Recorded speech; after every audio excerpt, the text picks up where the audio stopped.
হ্যাঁ বন্ধুরা, কেমন আছেন সবাই? আশা করি আপনারা সবাই খুবই ভালো আছেন। আপনাদের সবাইকে স্বাগত জানাই ক্রেজি এক্সপেরিমেন্ট ইউটিউব চ্যানেলে।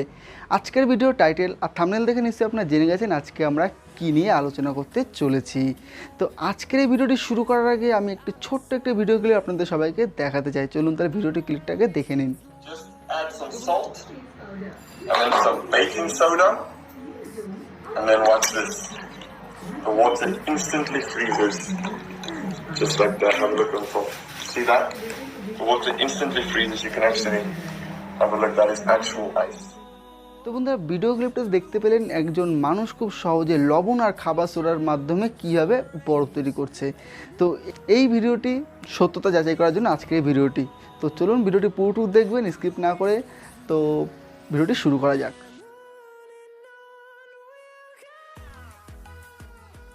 তো বন্ধুরা দেখতে পাচ্ছেন আমি এখানে নিয়েছি একটি কাচের গ্লাস আর নিয়েছি এখানে লবণ। তো যতদূর আমি জানি এখানে যে কোনো কোম্পানি বা যে কোনো লবণ নিলেই হবে। তো আমি এখানে 1 চামচের মতো লবণ নিয়েছি।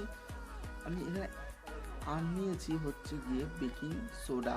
তো এই হচ্ছে বেকিং সোডা, যেটা খাবার রান্না করে ইউজ করা হয়। তো আমি দুটোকে হালকা করে মিলিয়ে তার মধ্যে এবার আমি সামান্য পরিমাণে একটু জল দিয়ে দিচ্ছি। তো জল দিয়ে আমি হালকা একটু এটাকে গুলিয়ে নিচ্ছি। ঠিক যেরকম ভিডিওতে দেখানো হয়েছিল ঠিক সেরকমই করলাম, কিন্তু দেখুন আপনারা দেখতে পাচ্ছেন আমারটা এখনো পর্যন্ত যেমন লিকুইড ফর্মই রয়েছে, কোনো রকম পরিবর্তন হয়নি। তো বন্ধুরা দেখতে পেলেন যে আমিও ট্রাই করলাম লবণ আর খাবার সোডা দিয়ে, কিন্তু আমার বেলা হলো না। কিন্তু হলো না কেন? এটা না হওয়ার কারণ হচ্ছে, আর আগে যে ভিডিওটি আমি দেখালাম যে ভিডিওটি, সেখানে পুরোটুক ব্যাপার আপনাদেরকে বলা হয়নি। এখানে একটি কেমিক্যাল বা একটি পদার্থ ইউজ করা হয়েছে, যেটির নাম হচ্ছে সোডিয়াম পলিঅ্যাক্রিলেট। এই যে সোডিয়াম পলিঅ্যাক্রিলেট নামটা বলছি, এটা নামটা শুনলেই মনে হচ্ছে কতটা বড় একটি ভারী একটি কেমিক্যাল। এই যে সোডিয়াম পলিঅ্যাক্রিলেট, এটা খুব সহজে আপনারা বাচ্চাদের ডাইপার প্যান্টের মধ্যে পেয়ে যাবেন। তো চলুন তাহলে একবার এই সোডিয়াম পলিঅ্যাক্রিলেট দিয়ে এটাকে একবার ট্রাই করে দেখি। তো বন্ধুরা আমি আবারও একটি গ্লাস নিয়ে চলে এসেছি। তো আমার কাছে এখন প্লাস্টিকে রয়েছে এই যে সোডিয়াম পলিঅ্যাক্রিলেট। এই যে সোডিয়াম পলিঅ্যাক্রিলেট এটা আমি বাচ্চাদের ডাইপার প্যান্টের মধ্যে থেকে বের করে নিয়েছি। এবার বন্ধুরা আমি কি করব, এখান থেকে কিছুটা পরিমাণ সোডিয়াম পলিঅ্যাক্রিলেটকে এই গ্লাসের মধ্যে রেখে দেব। তো এইটি যেহেতু ডাইপার প্যান্টের মধ্যে থেকে বের করেছি, তাই এটা এরকম জমাট বেঁধে রয়েছে। সামান্য পরিমাণটা লবণ দেবো। তো লবণ দিলেও চলে বা না দিলেও চলে। এবার আমি সামান্য পরিমাণ আগের মতন আবার একটু জল দিয়ে দিচ্ছি।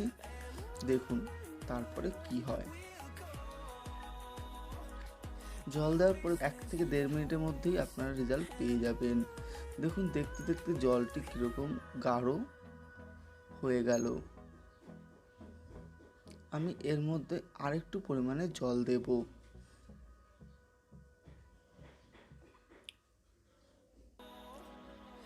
এবারে এটাকে হালকা করে গুলিয়ে নিলে আপনি দেখতে পাচ্ছেন জলটি পুরোপুরি জেলে পরিণত হয়ে গেছে।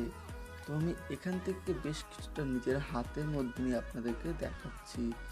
দেখুন এগুলো পুরোপুরি কুচো বরফের দানার মতন পরিণত হয়েছে।